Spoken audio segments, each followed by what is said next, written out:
How you doing? Um, Checking the video and the audio. Sort of weird, boy. I tell you, it looks different now. It seems that I'm in focus and everything else is out of focus. Anyway, uh, how's everything looking? I need some answers on this right away. Good morning. Hi, Brian, HRM. How are you? Oh, good. Yeah, I wonder what happened to the focus now. It's really funny. I mean, it's like all the background is really out of focus, and the foreground, me, is really in focus. Hi, David. Hey, Caesar. How you doing, man? Steve, good to see you. Neighbor, hey, neighbor. Um, Lazard, good morning, everyone. I'm going to try some new things today. I'll probably screw it up, but I'll show you what I have in mind. Hi, Abdul, the troublemaker. I tell you, you make it for your poor Caesar. Oh, hey, Goldfinger. Ah,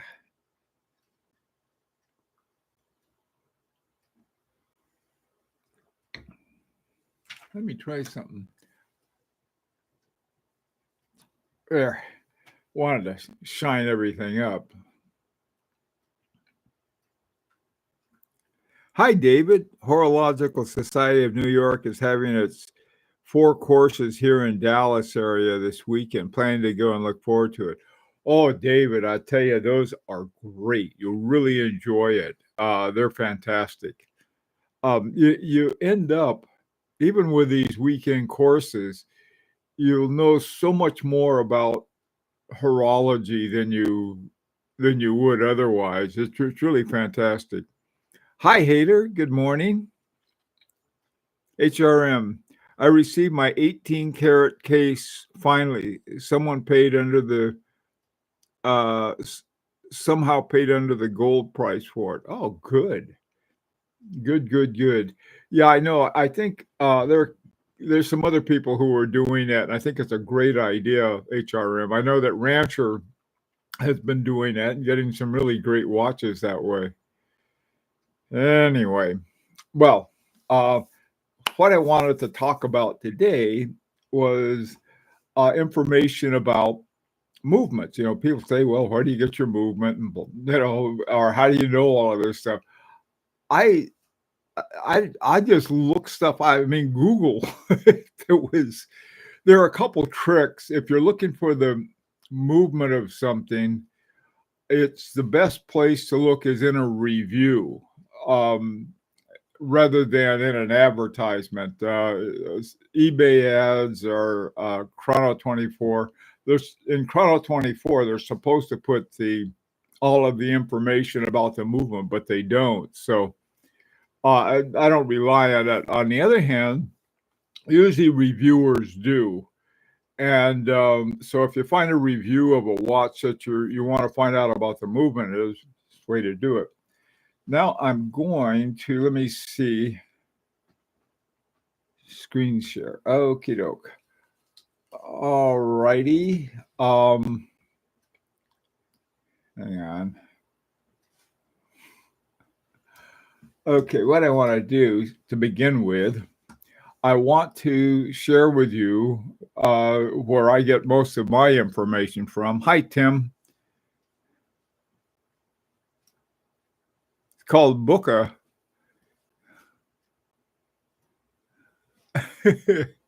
Oh, it's called Booka. Okay. When the background's out of focus. Yeah. I didn't know my camera had, back in the old days when I was sort of a hobbyist and had my own dark room and stuff. Uh, what was that called? Depth of field. And so if you could have a focus on something and in the background would be blurry, or you could have sort of another kind of depth of field and everything was pretty clear. Thanks, Brian. I get my Hey, Tim. Hey, good morning, David. John, your camera picture is better than usual. Huh. Depth of field. Yeah, that's it. Hi, Nicola. Greetings from Dresden. I was there a few years ago. Okay, let me see if I can do this now. All right, I'm going to. What I wanted to do was to see if I could show you um these different things. Now, so let me see what I do. I go like here and push this button. Um, a window. Hang on a second. Okay, now I'm going to switch windows. Let's see if this works. Now, this is a place, one of the places where I find stuff. It's called the Grail Watch reference. Okay, now let me see if it shares. Okay. Oh, hey, yeah, it works.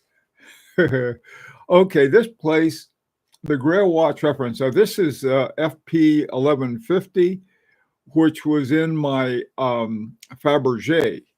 And the thing about it was that was sort of interesting was that it was they had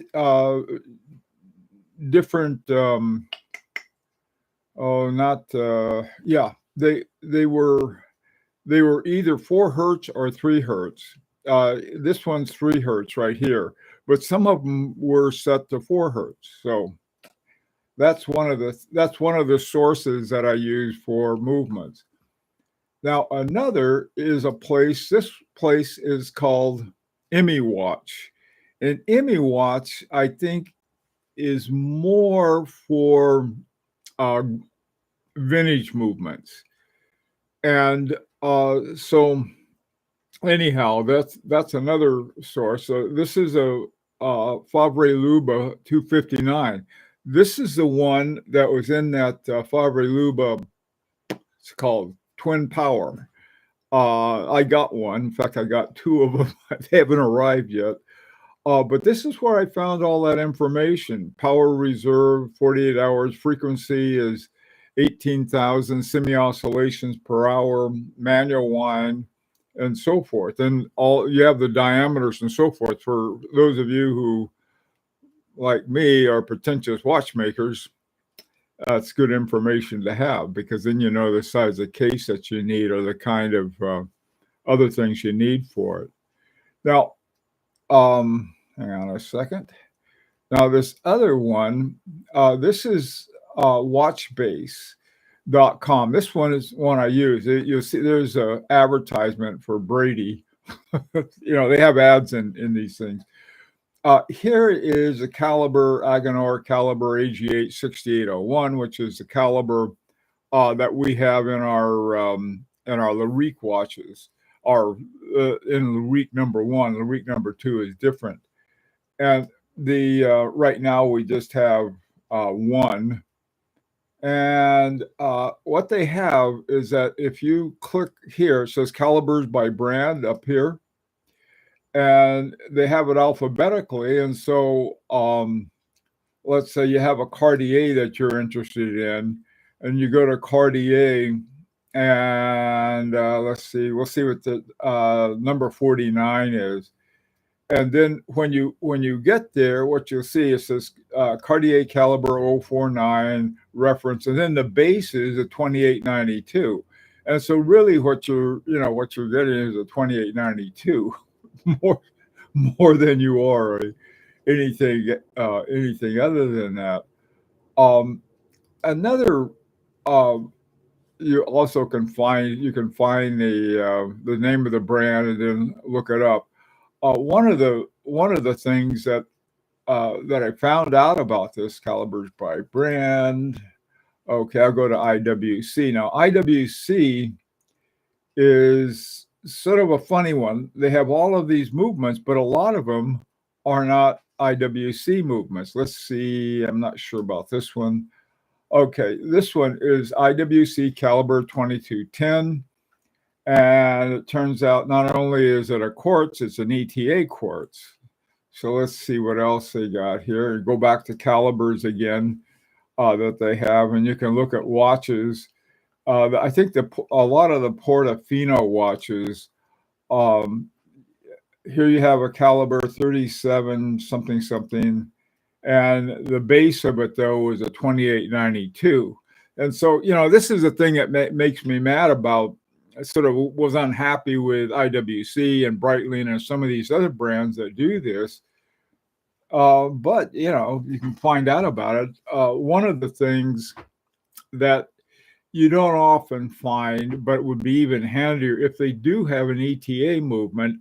Try to find out about the what do they call it? The grade. They have 4 grades of ETA. There's sort of the standard grade, the elaborate grade, the top grade, and then they have the COSC grade. That's the grade that is supposed to be the tip top. Anyway, so let's see if I can stop that. Stop showing. There we go. Okay, I did it. Were you guys able to see the movements and everything okay?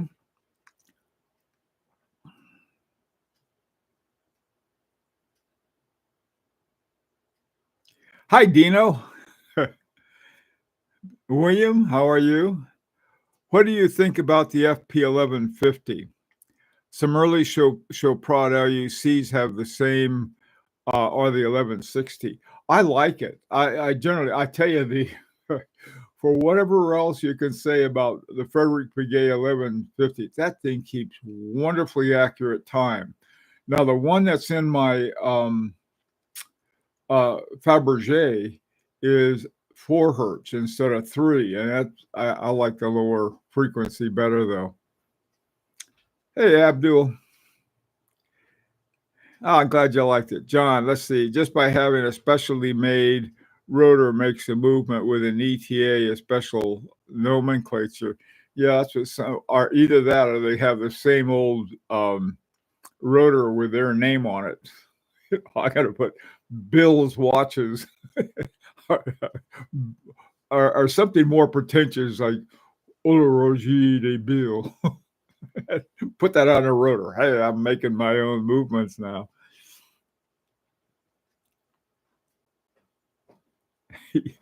Yeah. Well, let me tell you something, Brian. Last week, nothing worked right, and that's because I'm still doing beta testing for Adobe, and they sent me this new thing, and it just totally screwed up my computer. So I got to tell them, I say, "Hey guys, the beta you sent me, something's wrong with it." Now then, and it was funny. So I took it all out, and then I was able to get my picture back. But now it's different, and I have no idea how they have this. I don't know, high. I guess it's high depth of or low depth of field or whatever call it. It's super focused, and then I have no idea how that happened. So it's sort of like the way I discovered all these new things. I was trying to figure out what was wrong with the computer show and stuff. Oh yeah, watch base or caliber corner. That was the other one I forgot to mention. Let me see. Another place. Another place that you can look if they happen to have it, and that's the Naked Watchmaker. It's this is Peter Speak. Peter, I think he used to go by Peter Speak Marin, and now it's just Peter Speak. So, but his what are they called? Deconstruction. Oh my God, he takes apart these movements. You can really learn a lot about that. That's another source I have. I was looking at the Naked Watchmaker and see if they have information about it. The one that Abdu or somebody just mentioned is, hang on a second, let me show you.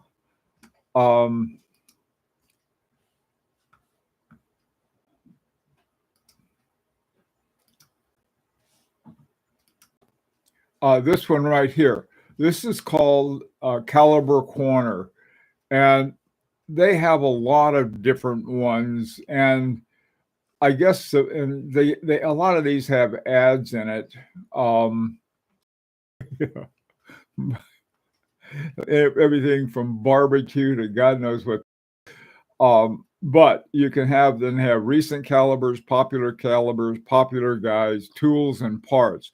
So it's a really good source. That's sort of my other source. So um, the the sources that I have are the watch that I don't that's recently discovered, but sometimes you'll find things that's nowhere else. I haven't been able to find this one anywhere else.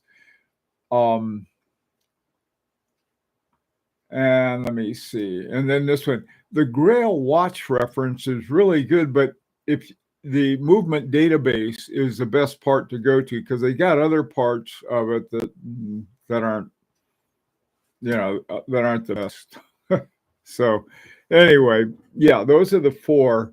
The one that sort of I use the most, and it's not always accurate, by the way, but I use it the most, and that's watchbase.com. Probably the one I like the best is the Grail watch. Uh, and then the other two, the Emmy, I think it's called Emmy Watch, and then Caliber Corner. Caliber Corner can be very helpful. Sometimes they'll get it. Sometimes Caliber Corner gets into an argument with itself or somebody else, and back and forth. Um, Other places where you can find, like during a watch review, would be Quill and Pad is to me is the best source in terms of general talk about it. Hi, Javi. How you doing? Mr. Valju, good to see you. There's a website I use that told you the movement of every model of a watch, which is what? Hey, Caesar. Uh, a dial connection. Yeah, dial-up connection. Sound like you are a dial-up connection. That means there must be something wrong with the audio. Sound issues. Oh, okay. Was that Caliber Corner or Sports Illustrated Swimsuit Edition? I can't tell the difference. I get them confused all the time. Sound problem. Doggone it. Um,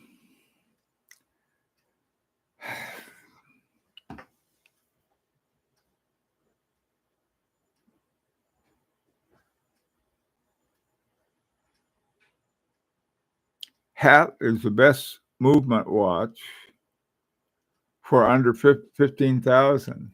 Oh, what is the best movement watch? Best movement under 15,000? Um, Naturally, I think it's the Agonor movements that we use.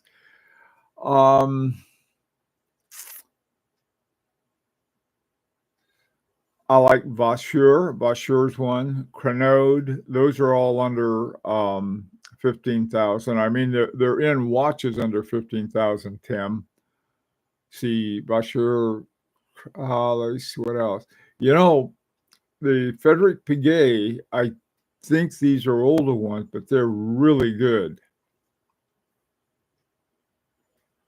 Hi, Bogdan. How you doing?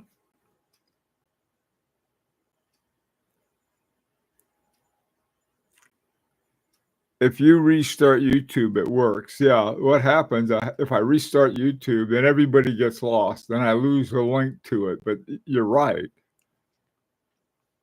Chopard 96. Yeah. Now, oh boy, some brands will allow you to have to use like well, it used to be Jaeger-LeCoultre. Jaeger-LeCoultre was on, they were simply a movement maker. They didn't make watches themselves. Um,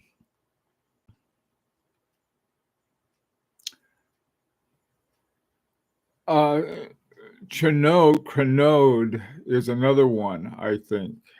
Crenode, I don't know how to pronounce.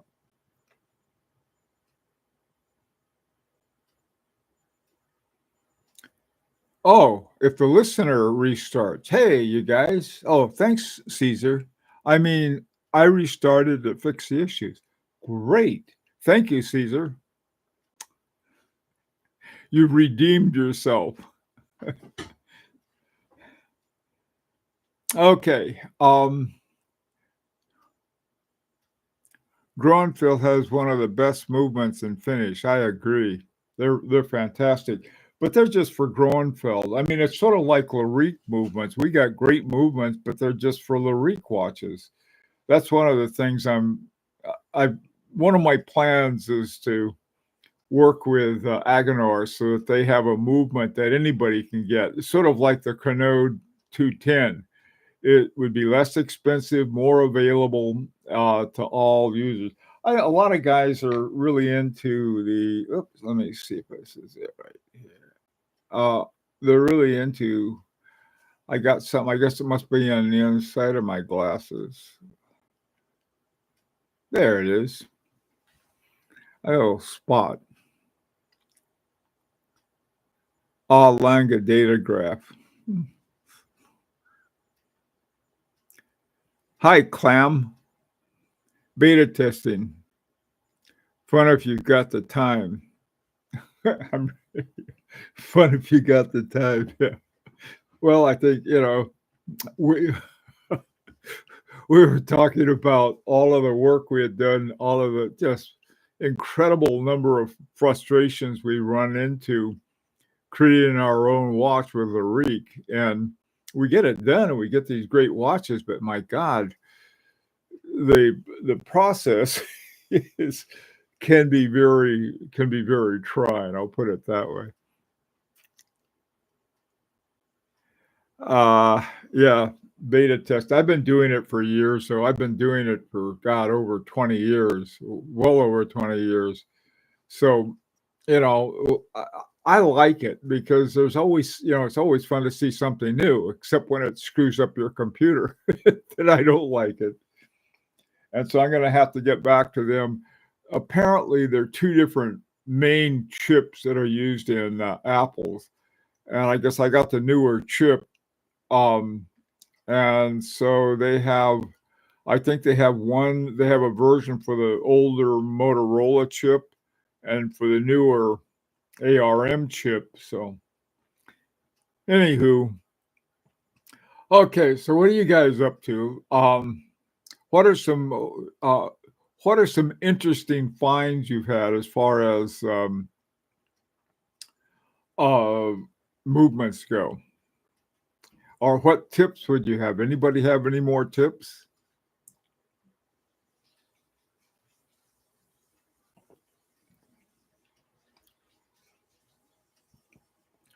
I'm working on the Patia.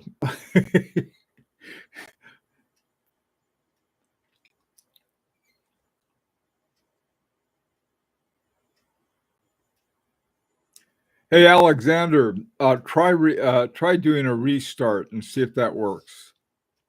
See if that helps on the sound. Caesar said it did. I find a lot of interesting watches with great movements at the Katawaki.